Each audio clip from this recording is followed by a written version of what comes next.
அல்லேலூயா. கர்த்தருடைய பரிசுத்த நாமத்துக்கு மகிமை உண்டாவதாக. உங்களை வாழ்த்துகிறோம்,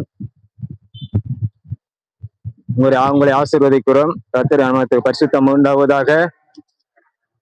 இந்நாட்களிலே ஆண்டவர் எனக்கு வார்த்தையில தந்து வருகிறார். அதாவது உபவாச ஜபம் மாசம் மாசம் நடந்து வருது. அதாவது ஆண்டவர் எனக்கு திறந்த வாசல் ஊழியம் அப்படின்னு கொடுத்திருக்காரு. அங்க மாசம் மாசம் ஜபம் நடத்தி வரோம். நடந்து வரும்போது ஆண்டவர் எனக்கு வார்த்தை கொடுத்திருக்கிறாரு. நான் ஆத்துமாக்கள் யாரும் வருகிறது இல்லை. நான் ஒருத்தனே ஜெபம் ப்ரேயர் பண்ணிட்டு இருக்கேன்.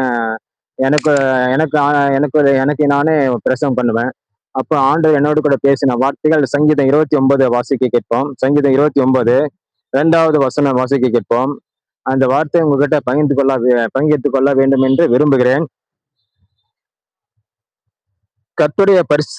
கர்த்தருடைய நாமத்திற்குரிய மகிமை அவருக்கு செலுத்துங்கள், பரிசுத்த அலங்காரத்துடனே கர்த்தரை தொழுது கொள்ளுங்கள்.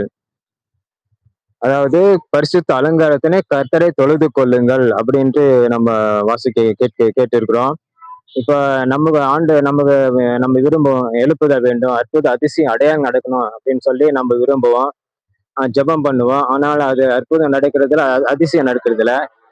ஏனென்றால் நம்ம பரிசுத்த அலங்காரத்தினை ஆண்டவரை தொழுது கொள்ளும் போது அதெல்லாம் நமக்கு ஆண்டவரே கிரியை நடப்பிப்பார், ஆண்டவரே அற்புதம் செய்வார். பரிசுத்த அலங்காரத்துடன் கர்த்தரை தொழுது கொள்ளுங்கள், கர்த்தருடைய நாமத்திற்குரிய மகிமை அவருக்கு செலுத்துங்கள், பரிசுத்த அலங்காரத்துடனே கர்த்தரை தொழுது கொள்ளுங்கள். பரிசுத்த அலங்காரம்னா இப்ப ஒரு கல்யாணத்துக்கு போறோம், அங்க திருமண மண்டபத்தை போயிட்டா எல்லாம் ஒரு அலங்காரமா இருக்கும், பொண்ணு மாப்பிள்ளை அலங்காரம் பண்ணி வச்சிருப்பாங்க. ஆனா நமக்குள்ள பரிசுத்தம்னா நமக்குள்ள நம்ம பரிசுத்தமா இருக்கிறோம் அப்படின்னு நம்ம விரும்புறோம்.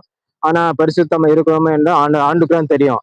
அதாவது நம்ம ஆண்டவர் விரும்புறதுன்னா நம்ம பார்வையில பரிசுத்தமா இருக்கணும், நம்முடைய வார்த்தையில பரிசுத்தமா இருக்கணும், அதாவது சிந்தையில பரிசுத்தமா இருக்கணும், மைண்டில பரிசுத்தமா இருக்கணும், பேச்சுல பரிசுத்தமா இருக்கணும், நினைவுல பரிசுத்தமா இருக்கணும், சுபாவத்தில பரிசுத்தமா இருக்கணும், நாவில பரிசுத்தமா இருக்கணும், தொண்டையில பரிசுத்தமா இருக்கணும், வாயில பரிசுத்தமா இருக்கணும், உதடல பரிசுத்தமா இருக்கணும், ஆடை அணுகிறதுல பரிசுத்தமா இருக்கணும், ஆடை அணிவதில் பரிசுத்தமா இருக்கணும், அதாவது உள்ளான மனசுக்குள்ள பரிசுத்தமா இருக்கணும். இதெல்லாம் ஆண்டு விரும்புகிறார். நாம் பரிசுத்த அலங்காரத்தை தொழுது கொள்ள வேண்டும் என்றால் இதெல்லாம் நமக்கு வேண்டும். இது ஆண்டவர் எனக்கு கூட பேசின வார்த்தைகள். அதாவது நம்ம வாயில பரிசுத்தமா இருக்கணும், சிந்தையில பரிசுத்தமா இருக்கணும். இதெல்லாம் ஆண்டு விரும்புகிறாரு. அதெல்லாம் இருந்தாதான் நம்ம பரிசுத்த அலங்காரத்துடனே நம்ம ஜெபம் பண்ணும்போது, அவரை தொழுது கொள்ளும் போது ஆண்டவர் நம்ம சத்தத்தை கேட்கிறார். அப்ப ஆண்டவர் இன்னொரு வசனம் கேட்போம். சங்கீதம் 29 1வது வசனம் கேட்போம். பலவான்களின் புத்திரரே, கர்த்தருக்கு மகிமையும் வல்லமையும் செலுத்துங்கள், அது கர்த்தருக்கே செலுத்துங்கள். அதாவது நாம் பரிசுத்த அலங்காரத்தினை தொழுது கொள்ளும் போது முதலில் ஆண்டவருக்கு மகிமையை செலுத்தணும், வல்லமையை செலுத்தணும். ஆண்டவர் வசனம் சொல்லுகிறது, பலவான்களின் புத்திரே. யார் பலவான்?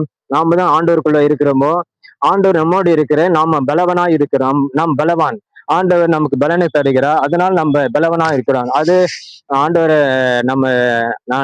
நம்மை ரட்சித்து மீட்டு கொண்டு நடத்துகிறார். அதனால நம்ம பலவான் புத்திரர், நாம தான் பலவான்கள் புத்திரர்.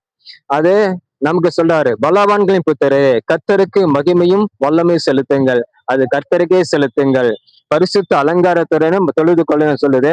முதல்ல பலவான்கள் புத்திரர் நமக்கு மகிமை செலுத்தணும், வல்லமையை செலுத்தணும். அவருடைய மகிமையை செலுத்தும் போது அவருடைய சத்தத்தை நாம் கேட்கிறோம். அவருடைய சத்தத்தை நம்ம எவ்வாறு கேட்போம்? சத்தத்தை நம்ம பலவான்கள் புத்திர, அதாவது பரிசுத்த அலங்காரத்தை தொழுது கொள்ளும் போது, பரிசுத்த அலங்காரத்தினை வழங்கும் போது அத நம் பேச்சில, சிந்தை, நினைவில, பேச்சில, சுபாவத்தில எல்லா பரிசுத்தம் இருந்து பரிசுத்த அலங்காரத்தினை தொழுது கொள்ளும் போது அவர் சத்தத்தை நம்ம சத்தத்தை கேட்கிறோம். ஆண்டவர் சத்தத்தை நாம் கேட்கிறோம். அந்த வசனம் கேட்போம். சங்கீதம் 29 3வது வசனம். கர்த்தருடைய சத்தம் தண்ணீர் மேல் துணிக்கிறது, மகிமையில தேவன் முழங்கிறார், கர்த்தர் திறனா தண்ணீர் மேல் இருக்கிறார், கர்த்தருடைய சத்தம் வல்லமையுள்ளது, கர்த்தருடைய சத்தம் மகத்துவம் அல்லது, கர்த்தருடைய சத்தம் கேதுர் மரங்களை முறிக்கிறது, கர்த்தர் லீபான் கேதுர் மரங்களை முறிக்கிறார், அவைகளை கண்டு குட்டிகளை போலும், லீபானை போலும், சிறியனை போலும், காண்டமிர குட்டிகளை போலும் துள்ள பண்ணுகிறார், கர்த்தருடைய சத்தம் அக்கினி ஜோலையை பிளக்கும், கர்த்தருடைய சத்தம் வனாந்திரத்தை அதிர பண்ணும். கர்த்தர் காதேஸ் வனாந்திரத்தை அதிர பண்ணுகிறார். கர்த்தருடைய சத்தம் பெண்மானுங்க எழும்படி செய்து காடுகளை வேலியாக்கும். அவருடைய ஆலயத்துள்ள மகிமை, அவருடைய ஆலயத்துள்ள யாவரும் அவருடைய மகிமையை பிரஸ்தாபிக்கிறார்கள். அதாவது நம்ம பரிசுத்த அலங்காரத்தினை தொழுது கொள்ளும் போது இந்த சத்தமெல்லாம் நமக்கு கேட்கப்படுது. கர்த்தருடைய சத்தம் அக்கினி சோலையை பிளக்கும். சத்தம் அக்கினி சோலை பிளக்கும், அக்கினி சோலை பிளக்கும். அதே போன்று கர்த்தருடைய சத்தம் தண்ணி மேல் துணிக்கிறது அப்படின்னு வருது. கர்த்தர் சத்தம் தனிமல் துணிக்கிறது. மகிமையில தேவன் முழங்குகிறார். மகிமையில தேவன் முழங்குகிறார். அவருடைய சத்தத்தை சத்தத்தை கேட்டு நம்ம ஆராதிக்கும் போது, ஜெபிக்கும் போது, தொழுது கொள்ளும் போது கர்த்தர் மகிமையில தேவன் முழங்குகிறார். தண்ணி மேல் அசைவாடி கொண்டு இருக்கிறார். கர்த்தர் சத்தம் வல்லமில்லை. கர்த்தர் சத்தத்துக்கு வல்லமை உள்ளது. கர்த்தருடைய சத்தம் கேதுரு மரம் முளைக்கிறது. கர்த்தர் சத்தம் கேதுரு மரம். இந்த மரத்தெல்லாம் சத்தம் இந்த மாதிரி மரம் முறிக்கப்படுது. அதாவது பரிசுத்த அலங்காரத்தை தொழுது கொண்டு நம்ம ஜெபிக்கும் போது இந்த சத்தம் எல்லாம் இந்த கர்த்தருடைய சத்தம் அக்னி ஜுவாலை பிறக்கிறது. இந்த மரங்களும் கேதுரு மரங்கள் முறிக்கிறது. அவளை கண்டு குட்டிகளை போல காண்டமிருக குட்டி அவளை கண்டு குட்டியை போலும் லீபானி சிறியோனு போலும் காண்டமிருக குட்டிகள் போலும் தொல்லை பண்ணுகிறான். கர்த்தருடைய சத்தம் அக்னி ஜுவாலை பிழைக்கிறது. கர்த்தருடைய சத்தம், அதாவது நம்ம பரிசுத்த அலங்கார தொழுது கொள்ளும் போது கர்த்தருடைய சத்தம் அக்னி ஜுவாலை பிளக்கும். அக்னி ஜுவாலைனா அந்த சூளையெல்லாம் போட்டிருப்பாங்க, செங்கல் சூளை. அதெல்லாம் பார்க்கும்போது அந்த சூளையில அக்னி மயமா இருக்கும். அது கணக்கனான மினுமினா அப்படியே இருக்கும். அது அக்னி ஜுவாலை பிளக்கும்.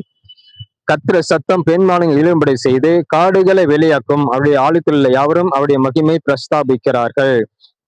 அவருடைய பரிசுத்த அலங்காரத்தின் அவரை தொழுது கொள்ளும் போது அவருடைய நமக்கு சத்தத்தை கேட்கும் போது அவருடைய ஆலயத்துல அவருடைய மகிமை பிரஸ்தாபிக்கிறார்கள் என்று சொல்லப்படுது.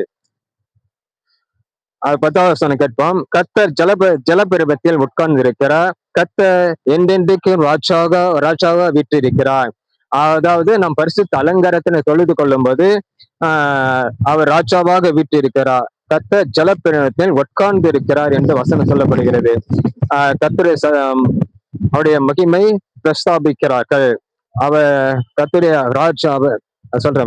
கர்த்தர் ஜலப்பிரபத்தில் உட்கார்ந்து இருக்கிறார். கர்த்தர் என்றென்றைக்கும் ராஜாவாக வீற்றிருக்கிறார். அவர் என்றென்றைக்கும் ராஜாவாக வீற்றிருக்கிறார். அதை கடைசி வசனம் வாசி கேட்போம். இதை நம்ம ஆண்டவர் பரிசுத்த அலங்காரத்தை தொழுது கொள்ளும் போது அவரை விசுவாசித்து ஜெபம் பண்ணும் போது கடைசி வசனம் என்ன சொல்லுது கேட்போம்.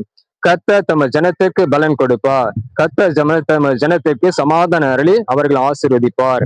அதாவது நம் பரிசுத்த அலங்காரத்தை தொழுது கொள்ளும் போது கர்த்தர் தமது ஜனத்திற்கு அவருடைய ஜனத்திற்கு பலனை கொடுப்பார். நமக்கு பூரண பலனை கொடுக்கிறார்.